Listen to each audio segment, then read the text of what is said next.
반갑습니다. 뭐가 문제였지? 뭐가 문제인지 모르겠네요. 왜 그랬을까? 그런 생각이 드는데 소리가 잘 안 들린다고요? 왜 그러나? 뭔가 문제가 있는 건 맞는 것 같아요. 문제가 있는 건 맞는 것 같은데 왜 그럴까요? 왜 그럴까요? 또 반갑습니다. 노래를 하나 불러야 되나? 잘 들립니까? 예. 뭐 유튜브의 정체성이 좀 문제네요. 이전에 황교안 대표께서 그 어디더라? 유튜브 하나가 이제 날라갔을 때 유튜브 고소를 좀 소송을 대비하라라고 말씀을 좀 하셨는데, 소송인 고소. 예. 유튜브들의 행동이 참 이해가 어렵죠. 정말 이상한 이상 반응입니다. 오늘 초안 그거 쓸 때 보니까 1월 20일자 기준으로 질병관리청에 신고된 이상 반응 수가 43만 얼마더라고요. 44만 정도 건이던데, 뭐 그것 훨씬 이상이겠죠. 신고도 못하는 사람들도 많으니까. 지금까지 존재했던 어떤 백신의 부작용 모두를 합친 것보다 많은 이런 이상 반응인데, 이러한 것들을 어떻게 일반인도 맞히면 안 될 것을 임신부한테 맞히려고 하느냐, 막 이런 취지로 제가 보도자료를 일단 썼는데, 예. 아무튼 그래요. 네. 근데 유튜브의 지금 하는 행동들은 이상 반응이죠. 이상 반응. 정말 이상 반응이고,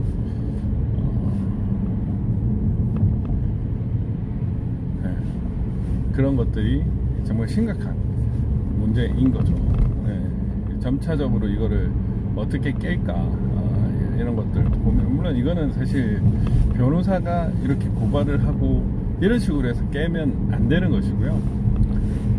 정부가 똘똘한 사람들 모아놓은 정부가 정책을 잘 하면은 아무런 문제가 없는 그런 상황인데, 지금 대한민국이 정말 엉터리로 이렇게 하다 보니까 이런 엉망진창인 지금 정책들이 나오고 있습니다.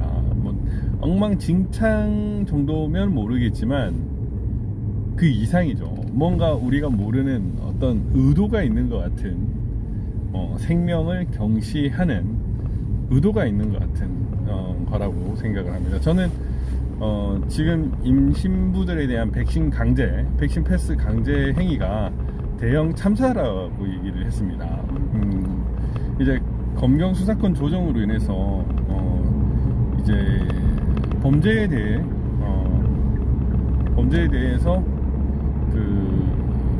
일단 특정 범죄에 대해서만, 검찰청법에서 규정하고 있는 특정 범죄에 대해서만 검찰청이 수사권을 가지고 있는데, 거기 마지막에 이제 대형 참사가 검찰의 수사 대상입니다. 저는 이게 사회적 재난, 국가적 재난으로 보여지고요. 이게 전국의 임산부들이 이제 13만 6천여 명 정도 지금 짓게 되고 있다고 하는데, 그들에 대한 대형 참사다, 이렇게 생각을 하고 있습니다. 청소년 강제접종은 일단 막았었죠. 효력 정지로 막았었는데, 얘들이 끝까지 강행하려고 하는 움직임을 보이고 있습니다. 이 부분에 대해서 저는 강력하게 대응을 할 생각입니다. 그렇게 할 거고요. 기다려 주십시오. 빠라바라밤. 예, 그렇게 해서 대응을 제대로 할 테니까 그렇게 기다려 주시기 바랍니다.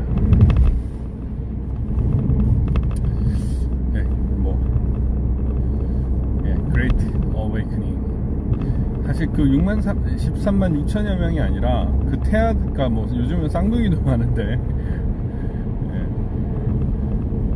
쌍둥이도 많으니까 뭐 20만이 될 수도 있는 거죠. 뭐 한 15만 정도 되는 그런 태아에 대한 살해행위다, 대량 살상행위다, 대량 상해행위다, 저는 뭐 그런 식으로 표현을 했습니다. 그래서 내일 피고발인들을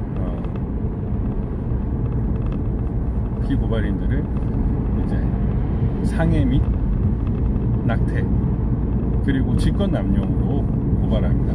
그리고 수사 과정에서 허위 공문서 작성 등의 혐의가 발견될 경우에 허위 공문서 작성 및 동행사 그리고 위계에 의한 공무집행 방해로 고발을 해달라라는 그런 취지도 덧붙였습니다. 왜냐하면 허위 보고를 했을 확률이 높기 때문에 정상적인 보고를 했다면은 결코 저 따위 말을 하지 않겠죠. 임신부들에 대한 접종을 강권하는 이런 말도 안 되는 것들이 있을 수 없죠. 네. 제가 보니까 그 10월달인가 11월달에 또 어떤 고대 어디 교수던데요. 이상한 아무튼 이재갑은 아니고요. 아무튼 그 사람이 2,000 몇백 명의 사례를 가지고 연구 결과를 낸 게 있습니다. 김주님 감사합니다. 노병님 감사합니다.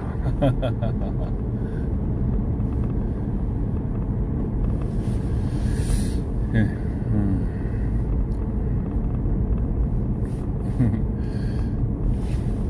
네, 도태우 구독 좋아요. 도태우 TV 네, 구독 좋아요 해주세요. 저희 동생 교대 박변도 구독 좋아요 해주십시오. 제가 YW님 감사합니다. 제가 제 동생한테 교대 박변 하면은 좀 네이밍이 별로다 이랬는데 끝까지 고집을 하네. 아유, 동생이 교대역에 이제 자리 잡고 있어가지고 교대 박변을 좀 고집을 하고 있는데, 교대 박변하면 교대 나온 변호사 같잖아요. 특별한 아님 감사합니다.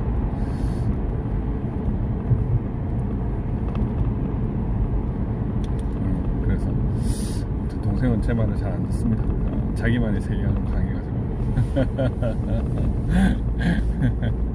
네, 일단은 오늘 원래 주제는 이게 아니라 다른 주제죠.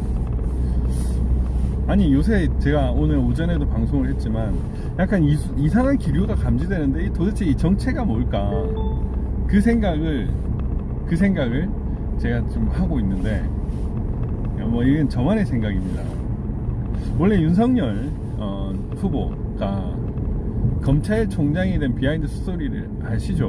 뭐 지금 이제 김건희 씨와의 대화에서 드러났나 모르겠는데, 어쨌든 원래 이제 중앙지검장 윤석열, 그 다음에 봉욱 검찰차장, 그 문무일 검찰총장, 이 상황이었는데, 사실 기수나 이런 면에서 이제 윤석열보다는 봉욱이 차기 총장 후보로 많이 낙점이 됐습니다. 낙점이 됐는데, 뭐 조국이 봉욱을 밀었다고도 하죠. 근데 이제 문재인이가 그 윤석열 후보를 검찰총장으로 이렇게 찍었죠. 검찰총장 인사청문회 과정에서 뭐 양정철을 만났냐, 뭐 주진우와 같이 만났냐, 뭐 이런 얘기들이 나왔는데, 우리가 아는 그 이 양정철을 이제 윤석열 당시 중앙지검장이 만나느냐 마느냐, 뭐 이런 논의가 있었죠.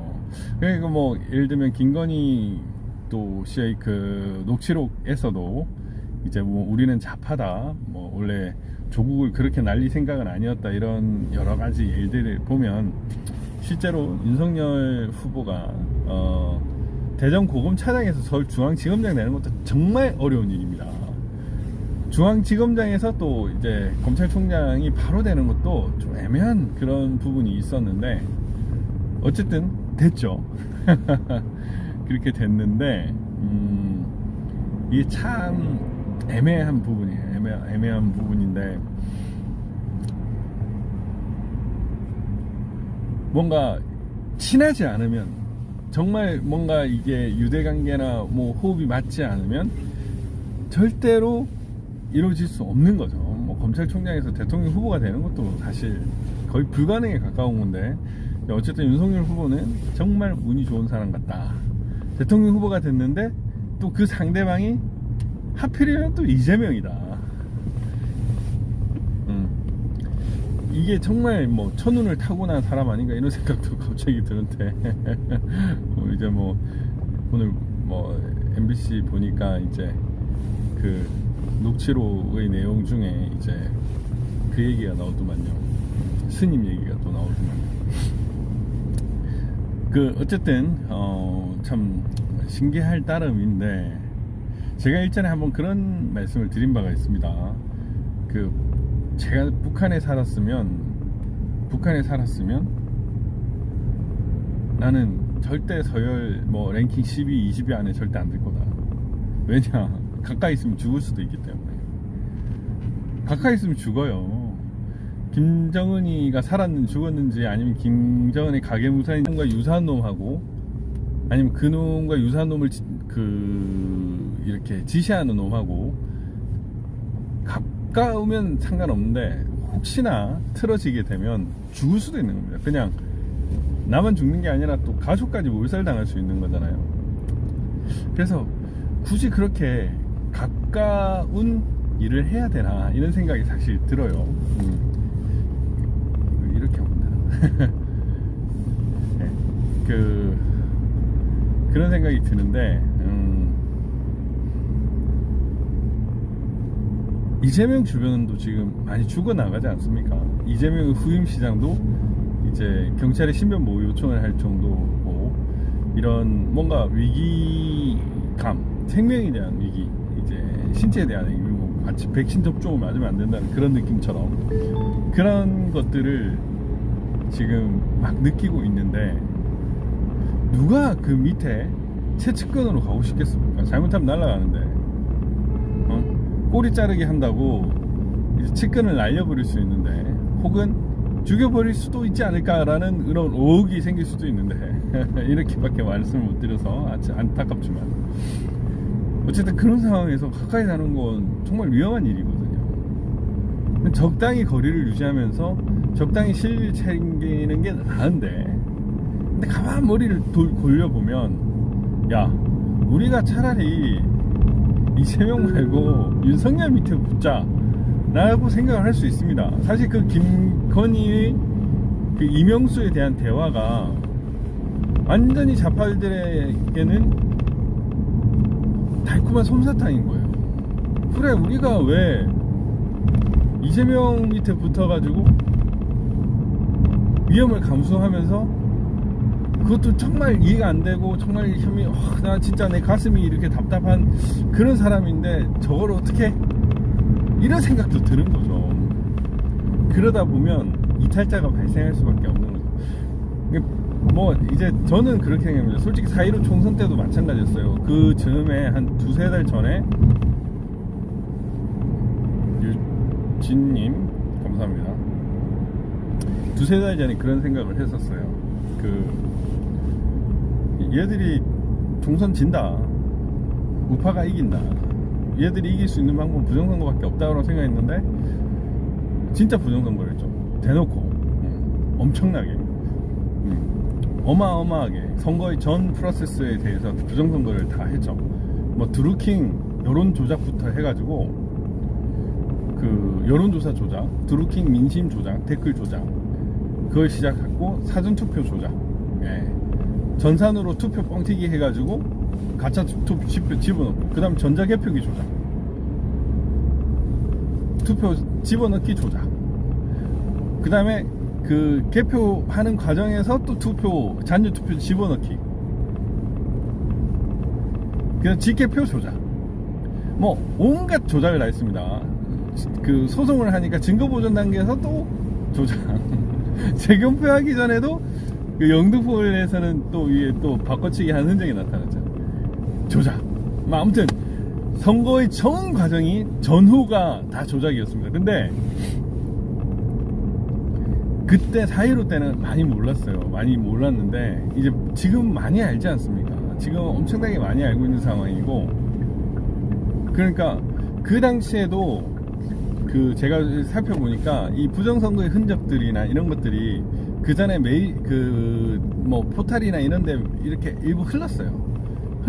뭐 부정선거 한다더라, 아니면은 저기 DNI나 뭐 미국 CIA나 뭐 약간 모사드 뭐 이런 쪽에도 보고가 됐고, 특별히 그 좀 약간 전상과 관련된 그런 그 형태 그런 것 감지가 된 흔적들이 있습니다. 근데 많은 사람들이 몰랐기 때문에 덮으려고 했었고, 그 당시에는 4.15는 여야의 대결이 되다 보니까 여는 이제 민주당 쪽 애들은 결집을 했고, 또 이쪽도 뭐 나름 결집을 했는지 모르겠지만 이쪽은 좀 첩자도 있고 공천 간자도 있고, 아무튼 좀 저쪽과 결탁한 사람들이 있었습니다. 지금도 마찬가지지만. 그래서 이상한 사람들이 공천이 많이 됐었죠. 결과적으로 일단은 야당이 참패를 하고 여당이 압승을 한 그런 구도로 나타났는데, 그 당시에는 그래도 수뇌부에서 이탈자가 발생을 하지 않았습니다. 그런데 이번 대선에는 굳이 윤석열이 대통령 되면 이재명 되는 것보다 더 나한테 유리하지 않을까? 이런 생각을 한 사람도 있을 수 있는 거예요. 또 윤은 그쪽이랑 코드를 또 맞추다 보니까 뭐 솔직히 검찰총장까지 한 거 아니겠습니까? 그쪽 라인도 있을 수 있는 거죠. 그러다 보니까 어떻게 되겠습니까? 이쪽에 차라리 줄 서자. 김건희 말이 틀리면 아니면 이재명한테 가서 너 뭐 받을 수 있을 것 같아? 차라리 나한테 줄 서. 이게 너가 훨씬 더 잘 챙겨줄 수 있어. 이게 틀린 말이 아니거든요. 그래서 저는 이건가? 이런 생각도 드는 거예요. 그러니까 적이 분열하고 있다는 겁니다. 부정선거를 하려면은 엄청나게 많은 조합들이 이렇게 결탁을 해야 되고, 거기 내부 이탈자가 나오면은 그걸 덮으려고 해야 되기 때문에 엄청나게 골치가 아파집니다. 이게 계획된 대로 은밀하게 나름 이제 짜여진 틀 안에서 그걸 실행하는 사람들까지 공개 없이 누설 없이 이렇게 쭉쭉 진행이 돼야 되는데, 그게 어려워질 수 있는 거예요. 그러다 보면은 어떻게 되겠습니까? 다 죽는 거죠 이제. 그러니까 선관 직원들이 들고 일어난 거예요. 그래서 저는 그럴 수도 있겠구나 라는 생각을 사실 좀 하고 있습니다. 그럴 수도 있겠구나. 그럴 수 있죠. 네, 충분히 그럴 수 있습니다. 충분히 그럴 수 있고, 그냥 적전 분열이 일어나고 있다. 사실 그 이준석 때문에 이쪽에서 적전 분열이 일어나는데, 저기는 이재명이라는 사람의 특성, 얘는 이제 인간으로서의 수인 한도를 넘어선 수준까지도 되다 보니까 윤석열이 정말 운이 좋은 거죠. 이제 두려운 겁니다. 얘한테 줄 섰다가는 이제 끝장날 수 있다라는 생각이 들다 보니까 차라리 쟤한테 줄 서자, 이런 판단이 될 수 있는 거예요. 아니 뭐 노무현한테 가고 DJ한테 가가지고 하는 참배를 하는데, 우리 정체성은 우리 쪽 아니냐, 이렇게 생각할 수도 있는 거거든요. 실제로 뭐 윤석열과 양정철의 그 친소 관계에 대해서도 말이 많지 않습니까? 저는 좀 그런 느낌도 들어요. 뭐 정권 교체를 위해서면 어떤 사람이든 오케이다, 이렇게 생각을 했었기 때문에. 장상백님인가 장생일님인가, 감사합니다. 좀 그런 생각이 드는데 모르겠어요. 왜 저만의 생각인지도 모르겠지만 그럴 확률이 있다. 그러니까 지금 그런 이탈 보고를 듣고 이러니까 지금 이재명이가 이제 두려운 거고, 감옥 갈 수 있다, 이런 식으로 이제 사람들한테 즙을 짜기 시작하는 거 아닌가. 송영길이가 이제 불출마 선언과 공천을 하겠다라는 원칙을 피력을 하고 뭐 반성하겠다, 이런 얘기를 하는 게 아닌가, 이런 생각도. 장상1님 감사합니다. 네, 그런 생각이 막 드는 거예요. 그래서 이게 이제 그럴 수 있겠구나. 그냥 뭐. 근데 이렇게 마음을 놓으면 안 되는 거고요. 항상 뭐 불안한 요소들은 지금껏 계속 있어 왔으니까 그거는 계속 뭐 유지를 해야 되겠죠. 저도 그렇게 생각을 하는데, 다만 요즘 느끼는 거는 이제 부정선거 세력 간에 뭔가 이제 불협화음이 있거나 문제가 있어서 네, 그 때문에 정말 뭔가 이탈이 발생하고 있다, 그런 생각을 제가 솔직히 좀 하고 있습니다. 네, 그래서 지금 뭐 얘들이 이제 그 가장 중요한 수단인 여론 조작도 지금 윤석열 후보가 좀 많이 오차 범위를 훨씬 초월해서 이기고 있는 거죠. 그래서 이게 자칫 잘못하면 이제 죽도밥도 아니고 그냥 다 감방 갈 수 있다라는 그런 불안감이 이들에게 지금 좀 메시지가 던져진 게 아닌가, 그런 생각이 사실 좀 듭니다.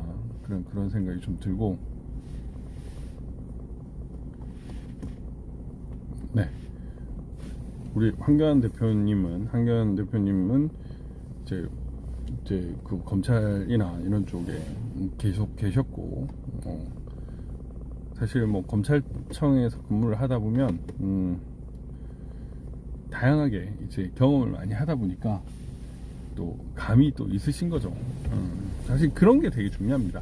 안팎이 조화가 돼야 이게 뭐든지 잘할 수 있어요. 아스팔트에서 아무리 소리 지른다고 해서 뭐 해결되는 건 없습니다. 이게 안과 팍이 조화 있게 이게 돼야 이게 뭐든지 잘 되는 법이라 그런 게 필요해요. 사실 정말 중요한 일이고,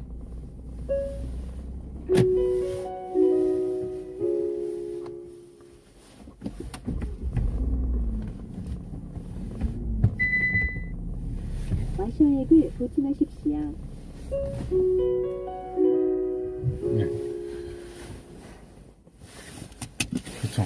저는 모르겠어요. 대통령 되시면 더 좋겠지만 그 서울시장을 하시면 어떤가, 이런 생각도 사실. 지금 딱 말씀 하나 더 드려야 되겠다. 오세훈이가 그 즉시 항고를 했습니다. 즉시 항고를 해가지고 지금 그 청소년 방역 패스에 대해서 아마 얘들이 이제 적극적으로 대응을 하려고 하는 것 같은데, 물론 이게 법무부 장관의 소송 지휘권 행사를 따라야 하는 의무도 있을 수 있어요. 예, 뭐 지자체장으로서 그렇게 할 수도 있는데, 오세훈이가 어쨌든 오세훈의 명의로 항고를 한 거니까 즉시 항고를 했습니다. 1월 20일 날 즉시. 이임수님 감사합니다. 즉시 항고를 했습니다. 그렇죠. 오세훈이도 대려가주 변호사 출신이에요. 민변 출신의 대려가주 출신입니다. 와, 그래서 이게 여러분 한번 보십시오. 일단 이번에 저는 처분성에 대해서는 부인을 하지만, 지금 이 현 정권이 뭐라고 했습니까? 이 재판부가 이렇게 얘기를 했잖아요. 고시를 매개로 하지 않으면 국민들한테 효용이 없기 때문에, 국민들의 효용이 처분성이 없다. 국민들한테 이렇게 하면 되겠다. 네, 처분성이 없다라고 얘기를 했습니다. 그러면은 고시를 경하게 하거나 이렇게 해도 된다라는 얘기죠. 물론 그렇지 못하게 합니다. 한을 설정하는 효과이기 때문에 저는 처분성이 당연히 인정된다고 보지만, 근데 오세훈은 그걸 더 강화를 하는 그런 측면이었지, 한 번도 그걸 더 경하게는 안 했어요. 그래서 이 사람은 집회도 마찬가지고 지금 방역 패스도 마찬가지고 정체성이 저쪽에 또 가까운 것 같아요. 그래서 대류가지고 고문인가 뭐 그랬을 겁니다. 뭐 그 이전에는 뭐 그 변호사를 했는지는 모르겠지만 김재원하고 비슷한 케이스가 아닌가 싶은데, 김재원은 고문이 아니라 그냥 변호사로 등재되어 있더라고요. 네. 그래서 즉시 항고한 걸 보고, 야, 이거는 이제 오세훈이 이번에 지자체 공천을 받으면 안 된다, 그런 생각이 들어요. 어떻게 감히 이런 국민에 대한 신체적 중대한 상해를 일으키는 이런 부분에 대해서 즉시 항고를 한단 말입니까?